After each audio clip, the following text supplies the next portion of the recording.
Hi, welcome to another exciting day of brand new stuff. And yesterday we learned some really important things: how to be rejection proof, how we're actually wired to be negative and that's okay, and the role, function, purpose of our limiting beliefs. And today I want to teach you how to arm yourself to not be affected and certainly not diminished by destructive criticism. There's a big difference between constructive criticism and destructive criticism. Constructive is often saying, look, you're really good at this, but not so good at that. And if you could just do X, Y, and Z, you'd be so much better.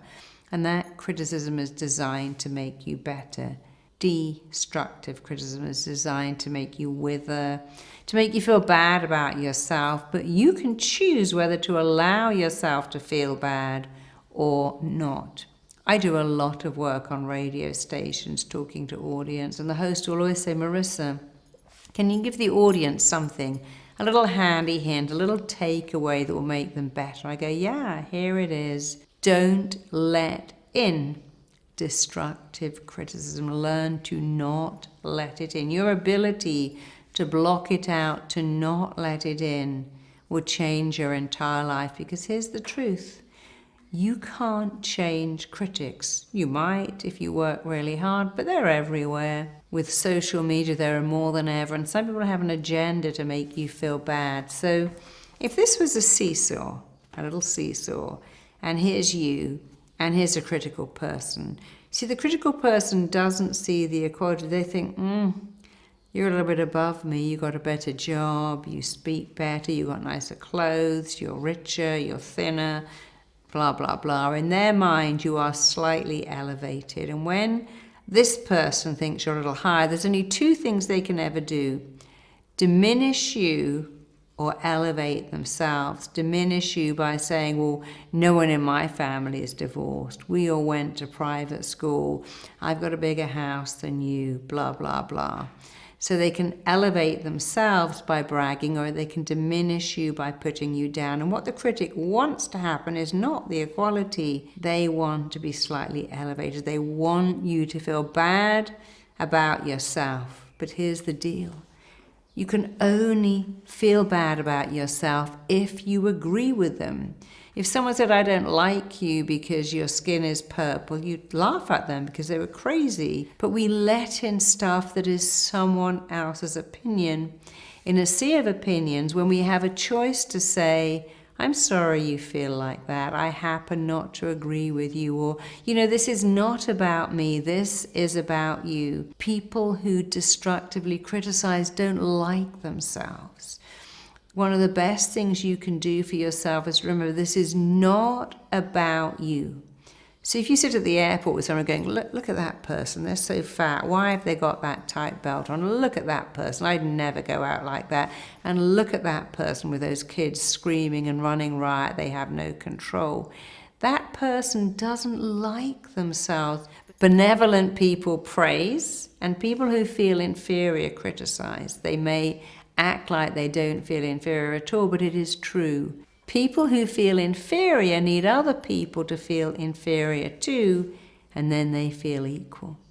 And people who are happy and benevolent don't do that.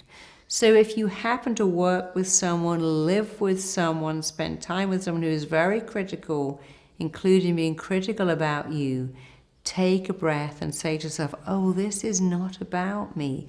This is about them. They don't like themselves. My daughter was bullied once. She started school midterm. That's never great for any kid. And this other kid really had it in for her. She said, Mummy, what can I do? I said, do not try to make that kid like you. Just say to her, you don't like yourself. And so she began to go, oh, you don't like yourself. You're not happy. And this kid said, no, I'm not. And she suddenly saw my daughter as someone who had phenomenal insight into her. And they became, to this day, incredible friends because she realized that my daughter understood her. And that started a friendship, which is not quite what I expected, but it's a beautiful friendship. So if someone is diminishing you, criticizing you destructively, two things. First of all, go, I'm not going to let this in. I can choose whether to let this in or not, and that's my choice. They can say whatever they want, but I get to choose whether to let it in or not let it in. And secondly, remember, people who are critical don't like themselves, are unhappy, and have the most criticism reserved for themselves.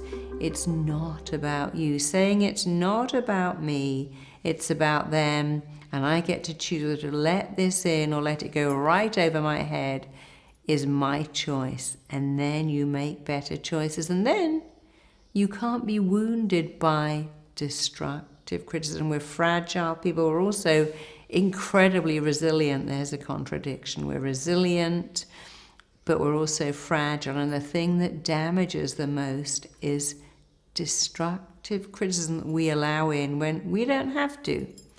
So that's your lesson for today. And to summarize, is that when you're faced with critical people, because there are critical people, there are more than ever now because of social media and trolling, nevertheless, you have a choice. Your first choice is to not let it in, to say, well, I don't have to let that in. That's one opinion in a sea of opinions, and I'm going to find a better opinion.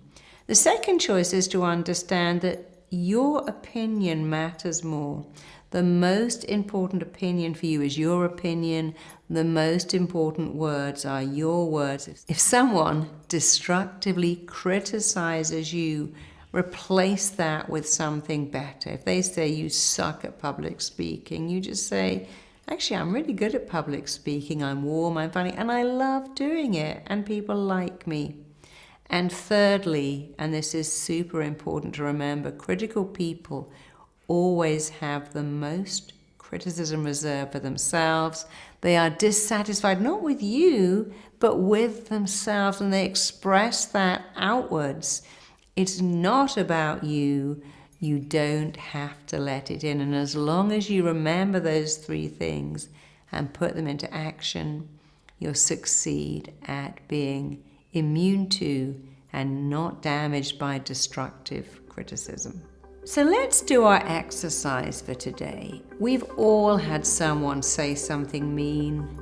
The person who said sticks and stones will break my bones and words will never hurt me did not know what they were talking about. Words can truly wound people. I meet clients who say, oh yeah, I've never recovered from what my mother-in-law said, or my husband said, or my dad said, or my teacher said 30 years ago. I still hear those words in my head. So I want you to think of something that's been said to you that's mean, spiteful, cruel, nasty. And I want you to imagine that rather than go home and have the fantasy conversation in your head when you diminish that person, humiliate them, come back with a wisecrack, you just smile and say, I'm sorry you feel like that, but I'm not going to let that in. So you have a lot of options when someone is mean. You can either say, thanks for sharing that, but I don't happen to agree, or just thanks for sharing that.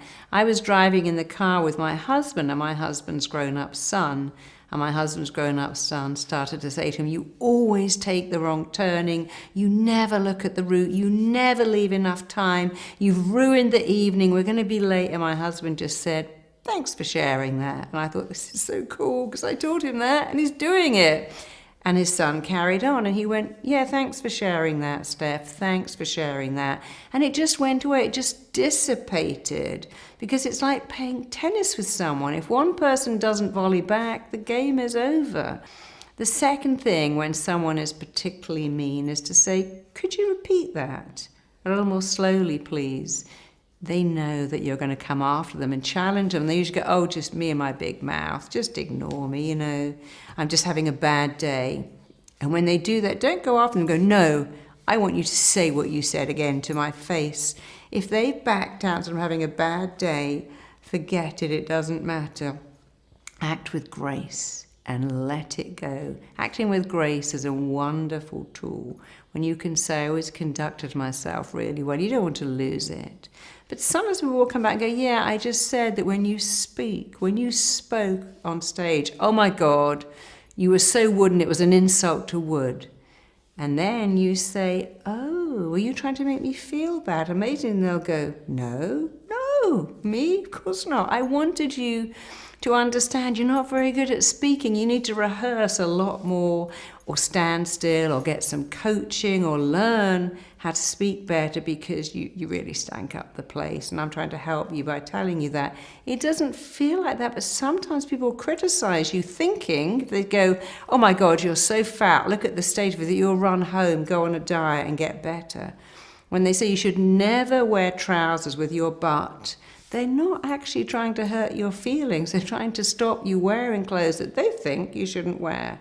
Now that's up to you. You should wear what you like. But what's also up to you is your response. So let's imagine someone has said, oh, I would never wear trousers with legs the size of yours. You can go, thanks for sharing that. Or you can go, oh, could you say that again? Slowly. They won't.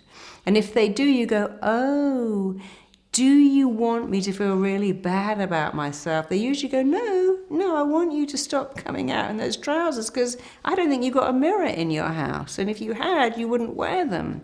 But if they do come back and say that, you go, well, you know what? It's not going to work, because I'm not going to let that in. And by the way, since we're sharing feelings, did you know that critical people have the most criticism reserved for themselves? That always works. They don't stop being a critic, but they will stop criticizing you because they know you're not letting it in. But don't be sarcastic. That's letting it in. Don't cry and get upset. That's letting it in. Don't come back with a smart response. That's letting it in. Just smile and don't let it in. And I promise you that changes your life. I've been doing it for years because I'm a speaker. People write horrible comments. I mean, not many, but I get a few. If I look on YouTube, I can see some really nasty comments, and they don't upset me. I can share them with you because it's funny. They don't hurt me because I don't let it in. And if it hurt me, I wouldn't be sharing it with you. When you put yourself out there, when you become a bigger person, when you go out in the world and become abundant, you meet more people, you have more opportunities, you meet more critics. Smile at them, be the best you that you can be, because the only critic who has the power to hurt you is you. And if you won't do that to yourself, you have already won. Remember the holy man story, do it yourself. And that alone, I promise you, will change your life. See you tomorrow.